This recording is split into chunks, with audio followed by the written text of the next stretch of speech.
Hi hello నమస్తే welcome to RTV entertainment. So ఈరోజు release అయిన దుల్కర్ సల్మాన్ అండ్ ఇంకా రానా దగ్గుపాటి, సముద్రకని, భాగ్యశ్రీ, బోర్సే వీళ్ళు నటించినటువంటి 'కాంతా' మూవీ ఎలా ఉందో అడిగి తెలుసుకుందాం. మనతో పాటు సీనియర్ జర్నలిస్ట్ భరద్వాజ్ గారు ఉన్నారు. సార్ నమస్తే. నమస్తే. 'కాంతా' మూవీ ట్రైలర్ రిలీజ్ అయినప్పటి నుంచి ఎస్పెషల్లీ మీలాంటి సీనియర్స్‌కి బాగా ఇంట్రెస్ట్‌గా అనిపించింది.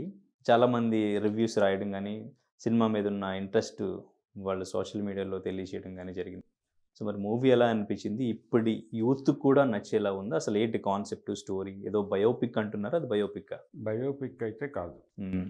ఇది నిజానికి 'త్యాగరాజ భాగవతార్' బయోపిక్ అని ప్రచారం జరిగింది. ఈ ప్రచారంలో భాగంగా వాళ్ళ కుటుంబానికి చెందినటువంటి వాళ్ళు ఆల్రెడీ మెడ్రాస్ హైకోర్టుని ఆశ్రయించారు. రేపు 18వ తారీఖు హియరింగ్ ఉందది. హ్మ్. అయితే ఆయన బయోపిక్‌కి దీనికి ఏ సంబంధము లేదు ఈ కథకి. ఓకే. ఇది టోటల్‌గా ఒక డైరెక్టర్‌కి, ఒక హీరోకి మధ్య ఉండేటువంటి ఇగో క్లాష్ మీద నడుపుకుంటూ వెళ్ళారు. అంటే జనరల్‌గా ఏ ప్రొఫెషన్‌లోనైనా ఇగో క్లాషెస్ ఉంటాయి. హ్మ్. కాకపోతే క్రియేటివ్ ఏరియాలో కొంచెం క్రియేటివ్ డిఫరెన్సెస్‌తో కూడినటువంటి ఇగో క్లాషెస్ ఉన్నప్పుడు అవి కొంచెం జటిలంగా మారతాయి. దాని గురించినటువంటి ఒక స్టోరీ లైన్ అనుకున్నాడు తను డైరెక్టర్ సెల్వమణి.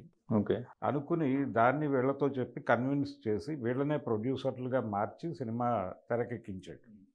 లిమిటెడ్ ఏరియాలో లిమిటెడ్ బడ్జెట్‌తో కొంత బాధ్యతగా తీసినటువంటి సినిమా ఇది. అది కనిపిస్తుంది తెర మీద.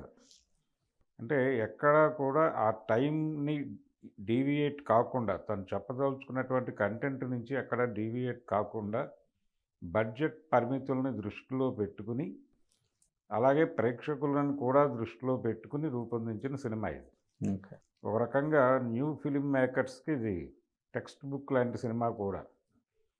అలాగే ఈ ప్రయాణంలో ఈ ఇగో క్లాష్ ఎట్లా డెవలప్ అవుతుంది అంటే, తను పరిచయం చేసినటువంటి హీరో తనని కాదని ప్రవర్తించటం అనేది జీర్ణించుకోలేకపోతున్నటువంటి ఒక డైరెక్టరు.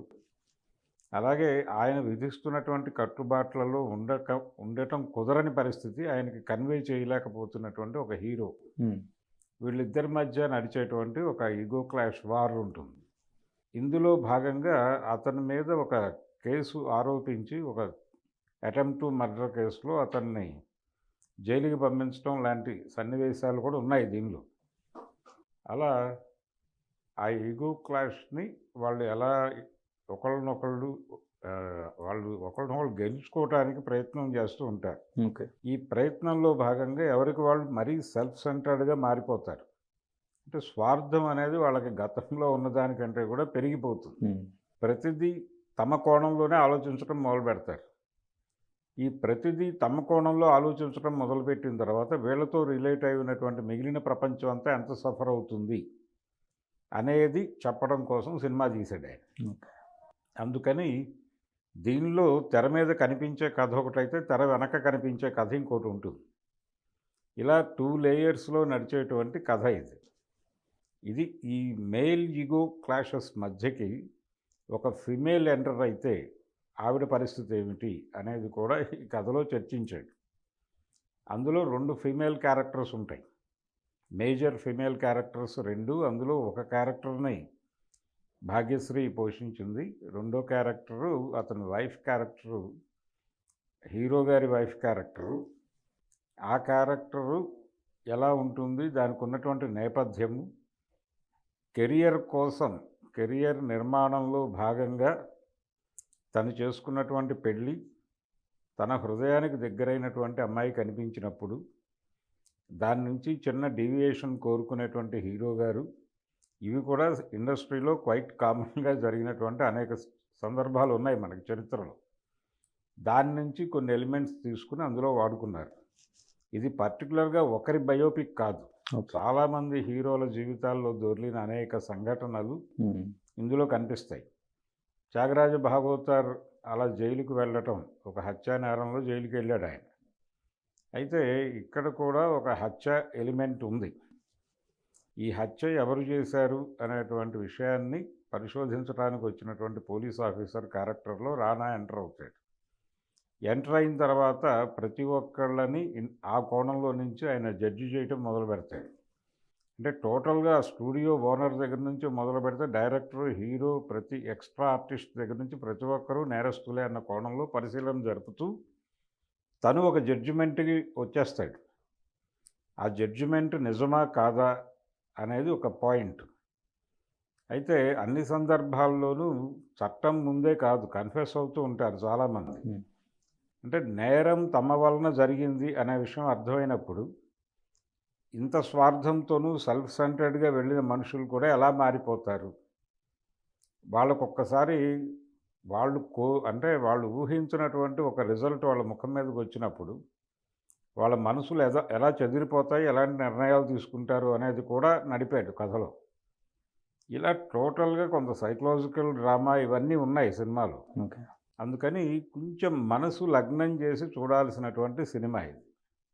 అంటే నార్మల్ ఆడియన్స్‌కి గానీ, యూత్‌కి గానీ నచ్చుతుందంటారా? 'మహానటి' ఎలా అయితే నచ్చిందో అలా నచ్చే ఛాన్సెస్ ఉన్నాయంటారా? అంటే 'మహానటిలో' స్ట్రైట్ నేరేషన్ ఉంటుంది. హ్మ్. ఒక అమ్మాయి నటి కావటము, ఆ ఉత్థానము, పతనము దాని మీద నడుస్తుంది. ఓకే. కాబట్టి అది ఒకటే లేయర్. ఇక్కడ మల్టీ లేయర్డ్. ఈ డైరెక్టరు, బయటకు కనిపించే డైరెక్టరు, లోపల ఒక వ్యక్తి, వాళ్ళిద్దరూ కలిసి ఇంకెవరి మీదో పగ తీర్చుకునేటువంటి కార్యక్రమం. హీరోకి కూడా అలాగే 2 మనస్సులు. హ్మ్. బయటకు కనిపించే హీరో వేరు, లోపల హీరో వేరు. ఆ హీరోకుండే ప్రపంచం వేరు, ఆ ఇన్ఫ్లుయెన్స్‌లు వేరు. ఆ హీరోయిన్ క్యారెక్టర్ చేసే అమ్మాయికి అలాగే 3 లేయర్స్‌లో నడుస్తూ ఉంటుంది ఆ క్యారెక్టరు. ఓకే. ఈ ఇన్ని లేయర్స్‌లోనూ వీళ్ళ మధ్య రిలేషన్స్ రకరకాలుగా మారుతూ ఉంటాయి. ఇవన్నీ కూడా ప్రేక్షకుడు అర్థం చేసుకుంటూ ట్రావెల్ అవ్వాలి కథతో. ఓకే. అందుకని కొంచెం ఫస్ట్ హాఫ్ కొంచెం బోరింగ్‌గా అనిపించినప్పటికీ సెకండ్ హాఫ్ నుంచి ఎంగేజ్ అవుతారు. సో, కానీ సార్ అంటే ఇటువంటి స్క్రిప్ట్ బయటికి రావడానికి ఇప్పుడు ప్రొడ్యూసర్స్‌గా 'దుల్కర్ సల్మాన్' ఉన్నారు, 'రానా' ఉన్నారు. యాక్ట్ చేసింది కూడా వాళ్ళే. ఇటువంటి స్క్రిప్ట్ వాళ్ళే సెలెక్ట్ చేసుకొని ఉండొచ్చంటారా? లేదు అంటే ఎవరైనా వెనకుండి ఈ స్క్రిప్ట్ సెలెక్షన్ జరిగిందండి? అంటే నాకు తెలిసి సెల్వమణి తను రానాకి వీళ్ళకి స్క్రిప్ట్ చెప్పాడు. ఓకే. ఇలాంటి కథ ఒకటి చెయ్యాలి అని చాలా కాలంగా రానా చూస్తున్నాడు. అంటే ఇలాంటి కథ అంటే మెడ్రాస్ బ్యాక్‌డ్రాప్‌లో హ్మ్. గతంలో సినిమా పరిశ్రమ ఎదుర్కొన్నటువంటి సమస్యలు, విశేషాలు, జనాలందరికీ తెలిసిన అంశాలతో ఒక సినిమా తీయాలన్నది ఆయన మొదటి ఐడియా. అందులో భాగంగా ఆయన అనుకున్నటువంటి ఎలిమెంట్ ఏంటంటే, మొదట తను అనుకున్న ఎలిమెంటు కొంతమందిని అప్రోచ్ అయ్యాడు.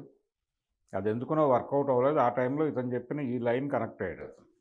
ఆయన అనుకున్నది ఏంటంటే, మెడ్రాస్ నుంచి హైదరాబాద్‌కి ఇండస్ట్రీ షిఫ్ట్ అవ్వటం. హ్మ్. ఆ టైంలో జరిగినటువంటి ఘర్షణలు, దాని మీద ఒక లైన్ అనుకున్నాడు ఇతను. అనుకుని కొంత వర్క్ చేశారు దాని మీద. కొంత రీసెర్చ్ ప్రోగ్రామ్ నడిచింది. ఆ తర్వాత దాని నుంచి దీనికి షిఫ్ట్ అయ్యాడు. ఓకే. ఇది కనెక్ట్ అయింది. ఆ వేవ్ లెంగ్త్, ఇతను చెప్పినటువంటి పద్ధతి, టైము అవన్నీ కనెక్ట్ అయ్యి రానా ఎంటర్ అయ్యాడు. దుల్కర్ సల్మాన్‌కి ఆ క్యారెక్టర్ నచ్చింది. ఆ క్యారెక్టర్‌లో ఉన్నటువంటి కాన్ఫ్లిక్ట్ నచ్చింది. అక్కడ పెర్ఫార్మ్ చేయడానికి స్కోప్ ఉందని దూరాడు ఆయన. వర్కౌట్ అయింది. అతను అద్భుతంగా పెర్ఫార్మ్ చేశాడు సినిమాలో. విశ్వరూప ప్రదర్శనే. చివరి 20 నిమిషాలు అయితే అదరగొట్టేశాడు. ఓకే. అలా ఇది దుల్కర్ సల్మాన్ సినిమా అని చెప్పక తప్పదు. రెండో వైపు ఆ డైరెక్టర్ క్యారెక్టర్‌ని హీరోతో బ్యాలెన్స్ చేస్తూ దాన్ని అర్థం చేసుకుని నడిపినటువంటి పరిస్థితిలో సముద్రఖని. తను ఎలాగూ డైరెక్టరే కాబట్టి తను ఎదుర్కొన్న సమస్యలను కూడా ఒక్కసారి రివీల్ చేసుకుని ఆ క్యారెక్టర్‌లోకి తీసుకొచ్చి, ఆ క్యారెక్టర్‌కి ఓ డెప్త్ తీసుకొచ్చాడు తను. అయితే ఈ ప్రయాణంలో అనేక పాత విషయాలు గుర్తొస్తాయి. చాలా సన్నిహితంగా అంటే నేను పరిచయం చేసిన హీరో నా మాట వినటం లేదు అనేది డైరెక్టర్ గారి గొడవ. సినిమా అనేది చప్పట్ల కోసం తీసేది కాదు. చప్పట్లు అనేవి వస్తే వస్తాయి, లేకపోతే లేదు. సినిమా అనేది మనం అనుకున్న పద్ధతిలో తీస్తే అది బతికుంటుంది. ఎంతకాలమైనా బతికుంటుంది. హ్మ్. ఇప్పుడు హిట్ కాకపోవచ్చు, కానీ అది ఎప్పటికైనా హిట్ అవుతుంది. కంటెంట్‌లో నిజాయితీ ఉంటే అని నమ్మేటువంటి డైరెక్టర్. లేదు ఈ రోజున సక్సెస్ అనేది కూడా ముఖ్యమే. ఈ రోజున వచ్చే చప్పట్లు కూడా మనం మిస్ కాకూడదు. ఈరోజు వచ్చే చప్పట్లు మిస్ అయితే ప్రొడ్యూసర్ నష్టపోతాడు. మన ఇమేజ్ డ్యామేజ్ అవుతుంది. కేవలం పరిచయం చేసినందుకు ఆయన పట్ల కృతజ్ఞతతో ఉండటం వేరు.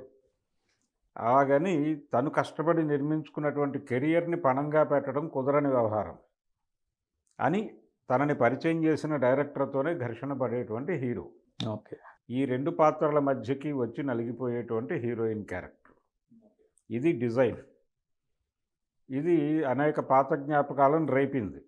అంటే ఒక దశలో బాలచందర్ గారికి కమల్ హాసన్కి ఒక చిన్న భేదాభిప్రాయం వచ్చింది. ఒక చిన్న ఇంటర్వ్యూలో ఆయన ఏదో మాట్లాడాడు, అది ఈయనకు నచ్చలేదు బాలచందర్ గారికి. అంటే మరో చరిత్ర సినిమా కథకి తన ప్రేమ కథలో నుంచి కొన్ని ఎలిమెంట్స్ వచ్చినట్టుగా ఆయన మాట్లాడాడు. అంటే తన ప్రేమ కథకి మరో చరిత్ర కథకి కొన్ని పోలికలు ఉన్నట్టుగా. వాణి గణపతితో తన ప్రేమ కథ, ఓకే, తన మొదటి భార్య అని ఒక ఇంటర్వ్యూలో చెప్పాడు. దానికి బాలచంద్ర గారు చిరాకేసింది. వేసి నా కథలు ఎవరి బెడ్రూముల్లోనూ పుట్టవు, నా మెదడులో మాత్రమే పుడతాయి అని ఒక పేపర్ స్టేట్మెంట్ ఇచ్చాడు ఆయన. ఓకే. ఇచ్చాక ఇమ్మీడియట్గా కమల్ హాసన్ తాను కరెక్ట్ చేసుకుని సారీ చెప్పారు పత్రికాముఖంగానే. ఇలాంటి సంఘటనలు డైరెక్టర్లకి హీరోలకి మధ్య ఘర్షణలు అనేకం ఉన్నాయి చరిత్రలో. ఓకే. ఒక్కో సందర్భంలో డైరెక్టర్ అవుట్డేటెడ్ అని హీరో గారు ప్రొడ్యూసర్తో చెప్పి షిఫ్ట్ చేయించిన సంఘటనలు కూడా అనేకం ఉన్నాయి. జూనియర్ ఎన్టీఆర్ సింహాద్రి సినిమా ముందు పవన్ శ్రీధర్ అనేటువంటి డైరెక్టర్ని మార్చమని ప్రొడ్యూసర్ని అడిగి మార్చారు. రాజమౌళి వచ్చాడు ఆ ప్లేస్లోకి. ఇలాంటివి 100 సంఘటనలు ఉన్నాయి. అవి జరుగుతాయి. ఓకే. కానీ అంటే ఇప్పుడు మీరు చెప్పినట్టు అయితే ఈ స్టోరీ ఇండస్ట్రీ వాళ్ళకి డెఫినెట్గా కనెక్ట్ అవుతుంది అనుకోవచ్చు. డెఫినెట్గా వాళ్ళందరికీ కనెక్ట్ అవుతుంది. ఇప్పుడు నేను ఇంతే సినిమా రిలీజ్ అయినప్పుడు కూడా ఇండస్ట్రీ వాళ్ళందరికీ కూడా చాలా బాగా నచ్చింది. మరి ఇప్పుడు ఇక్కడ కూడా సినిమా నేపథ్యాన్ని సినిమాగా తీస్తే మామూలు కామన్ ఆడియన్స్కి ఇది నచ్చుతుందా? కమర్షియల్గా మరి ఇది వర్కౌట్ అవుతుందా? లేదంటే అవార్డ్స్ వరకు ఇట్లా పరిమితమయ్యే ఛాన్స్ ఏమైనా ఉందా? అంటే కమర్షియల్గా కూడా సినిమా ఇబ్బంది పెట్టే సినిమా ఏం కాదు. థియేటర్లోకి వెళ్ళాక ఒక కొత్త వాతావరణంలో నడుస్తుంది. అయితే మొదట్లో కొంచెం కథతో ట్రావెల్ కావడానికి ప్రేక్షకుడు ఇబ్బంది పడవచ్చు, సాధారణ ప్రేక్షకుడు. ఓకే. కానీ ఇప్పుడు ఇంటర్నెట్ నుంచి ప్రతి ఒక్కళ్ళ స్థాయి పెరిగింది. ఈ పెరిగింది కాబట్టి మరీ అంత ఇబ్బంది పడతారని నేనైతే అనుకోవడం లేదు.